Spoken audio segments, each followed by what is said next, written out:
Hola, hemos visto en un tema anterior la historia de la Inspección de Educación en España. Ahora daremos algunas reseñas sobre la inspección educativa en la Unión Europea.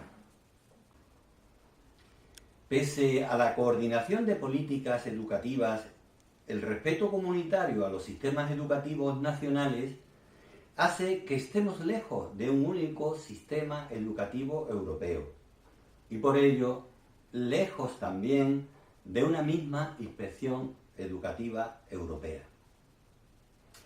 No obstante, las funciones de control, evaluación y asesoramiento pueden considerarse como funciones básicas en todas las inspecciones europeas. También hay coincidencia en cierta evolución en estas funciones, desde el inicial predominio de la función de control hasta una mayor insistencia y relevancia en funciones de asesoramiento y de apoyo a los centros docentes. Hay grandes diferencias entre la inspección de educación de los países europeos, con dos corrientes principales, según sea la gestión de la educación, centralizado o descentralizado, vinculadas también con el grado de autonomía de los centros educativos. Pero también hay coincidencias o convergencias en las inspecciones educativas europeas, dado que en estos países el mayor proveedor de la educación es el Estado, que se reserva funciones de control, homologación y de organización general del sistema educativo. Entre las diferencias hay que citar que en algunos países de la Unión Europea la supervisión escolar es compartida entre inspectores y otras autoridades educativas, como sucede en Alemania, Austria, Bélgica, Francia, Grecia, Luxemburgo, Holanda, Portugal y Reino Unido.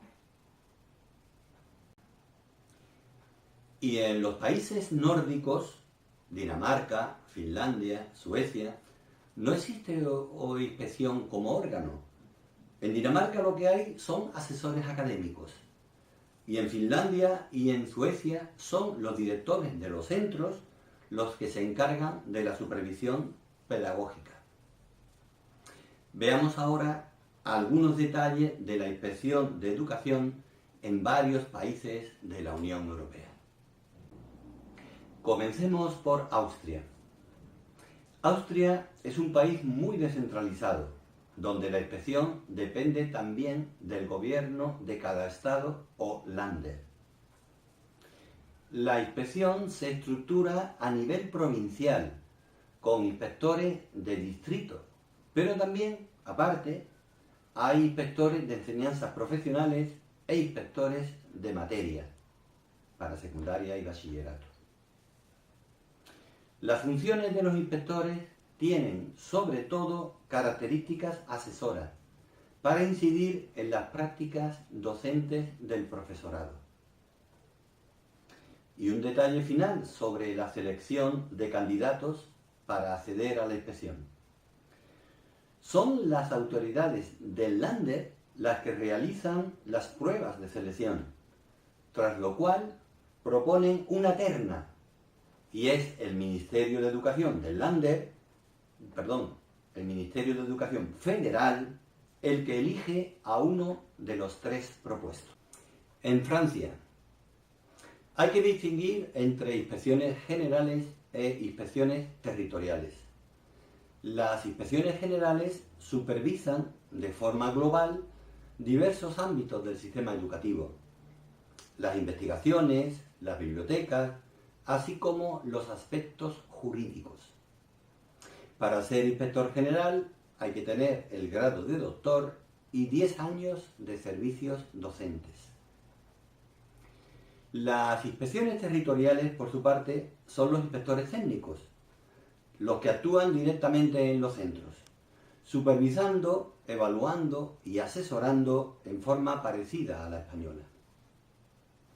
Para pertenecer a la inspección territorial, sea como inspector de academia o como inspector pedagógico regional, se accede por concurso-oposición, por especialidades.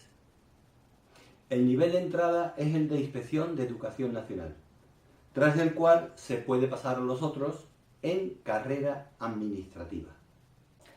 Veamos ahora cómo está organizada la inspección en Italia. Junto al cuerpo de inspectores técnicos existe el llamado contingente inspectivo, formado por diferentes técnicos de segundo nivel del Ministerio de Educación. Los primeros, los inspectores técnicos, son los que evalúan, asesoran, intervienen en la formación inicial y continua docente y elaboran planes y proyectos para cumplir los objetivos del Ministerio de Educación. Los dirigentes o directivos del contingente inspectivo realizan la supervisión y control, elaboran informes, propuestas y dictámenes, aunque también intervienen en la evaluación de los centros. Pasamos a Alemania. La inspección, dejando a salvo que la supervisión educativa, la máxima autoridad, es el Estado federal, depende de los Länders o estados, en concreto del Ministerio de Educación de cada Länder. También pueden tener alguna dependencia de las autoridades de distrito o comarca, no siempre, y de las autoridades locales para determinadas funciones. Entre las funciones de los inspectores tenemos la supervisión, control y asesoramiento, pero no la evaluación, que se realiza por agencias de evaluación. La coordinación de las inspecciones de los Länder se realiza a través del órgano de coordinación, donde se tratan cuestiones comunes o que exceden, sobrepasan el ámbito de los Länders. En el Reino Unido. Os iba a hablar de la inspección en el Reino Unido, aunque en realidad habría que hablar de 4 inspecciones educativas. Inglaterra y Gales, con los inspectores de Su Majestad; Escocia, donde la inspección es una agencia ejecutiva independiente; e Irlanda del Norte, donde la inspección está incardinada como órgano del Ministerio de Educación. Pero después del Brexit, no sería muy correcto hablar del Reino Unido dentro de la Unión Europea. Lo dejaremos correr, pues. Un cordial saludo.